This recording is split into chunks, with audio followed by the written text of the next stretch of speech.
আসসালামু আলাইকুম আরব আমিরাত প্রবাসী ভাইগণ, আশা করি আপনারা প্রত্যেকে ভালো আছেন। দুবাই ফেরত প্রবাসীকে টার্গেট করে ভয়াবহ ছিনতাই। আমিরাত প্রবাসীদের সবাইকে এখনই সতর্ক হওয়া উচিত। চলুন খবরে বিস্তারিত জেনে নেওয়া যায়। দুবাই থেকে হোয়াটসঅ্যাপে তথ্য আসে, চট্টগ্রামে নামার পর সুযোগ বুঝে আমাদের প্রবাসীদেরকে ডাকাতি করা হচ্ছে। জি, আপনি ঠিকই শুনেছেন, এই ঘটনা এখন একেবারেই সত্য।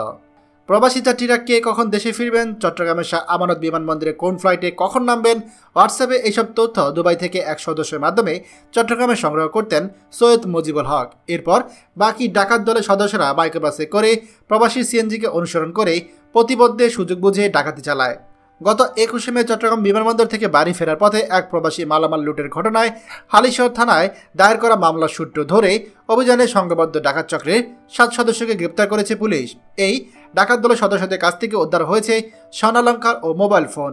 বৃহস্পতিবার বিকেলে নগরের দামপাড়া পুলিশ লাইন্সে মিডিয়া সেন্টারে এই ব্যাপারে আয়োজিত এক সংবাদ সম্মেলনে সাংবাদিকদের এই তথ্য জানান পশ্চিম বিভাগীয় উপকমিশনার হোসেন কবির ভুইয়া।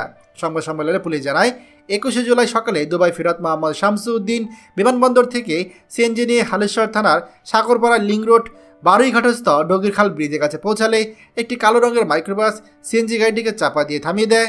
মাইক্রোবাস থেকে 3 জন ডাকাত অস্ত্র নামে দুবাই ফেরত শামসুদ্দিনের কাছ থেকে অস্ত্র ভয় দেখিয়ে তার হাত ব্যাগ, স্বর্ণালঙ্কার, মোবাইল, লাগেজ ও নগদ টাকা লুট করে পালায়। এসব মালামালের মূল্য আনুমানিক 19,82,000 টাকা। পরে 23শে জুলাই হালিশহর থানায় তিনি একটি মামলা করেন। ভুক্তভোগীর অভিযোগের ভিত্তিতে হালিশহর থানা মামলা নেয়। তথ্য প্রযুক্তির সহায়তায় বদ্রহাট এলাকা থেকে ডাকাতি কাজে ব্যবহৃত গাড়ি জব্দ করে। প্রথমে এই মাইক্রোবাসের নাম্বার দিয়ে মালিকানা যাচাই করে গাড়িটি নগরে পাঁচলাইশ থানা এলাকা থেকে জব্দ করা হয়। এরপর গত 23শে জুলাই নগর ও জেলা বিভিন্ন এলাকা অভিযান চালিয়ে এই ঘটনার সাথে যুক্ত 7 জনকে গ্রেপ্তার করা হয়। উপকমিশনার মোহাম্মদ কবির ভুইয়া বললেন, আটককৃত ব্যক্তিদের রিমান্ডে জিজ্ঞাসাবাদে মালামালের উপর একে অন্যের উপর দোষ চাপাত ছিল। বুধবার আসামিদের আবারও রিমান্ডে জিজ্ঞাসাবাদ করা হয়। তারা জানায়, মামলার ঘটনার পর আসামি আলিম হালাদার জাবেদ এবং মোহাম্মদ হাসান ও পলাতক আসামি সাদ্দাম ও রাসেল চন্দ্রগাঁও থানাধীন পাঠানিয়া এলাকার একটি দোকানে ছিনতাইকৃত স্বর্ণালঙ্কার বিক্রি করে পরে টাকা নিজেদের মধ্যে ভাগাভাগি করে নেয়। সেই তথ্যের ভিত্তিতে ওই এলাকায় অভিযান চালিয়ে 5 ভরি 11 আনা স্বর্ণ ও 2টি দামি মোবাইল ফোন উদ্ধার করে। এছাড়া সেই সময় পলাতক আসামি ইমন ও সুমনকে গ্রেপ্তার করে। এই ঘটনায় এখনও পলাতক রয়েছে চালক সাদ্দাম ও রাসেল। প্রিয় আমিরাত প্রবাসী ভাইগণ, আপনারা আশা করি প্রত্যেকে এই বিষয়টা বুঝতে পারছেন যে বিমানবন্দরে কত বড় চক্র রয়েছে। আপনারা প্রচুর প্রবাসীরা যারা বিদেশ থেকে আসেন তাদেরকে টার্গেট করে এই বিমানবন্দর কেন্দ্রিক ডাকাত চক্র তারা কিন্তু সক্রিয়। তাই চেষ্টা করবেন দিনের বেলায় যাতায়াত করার জন্য।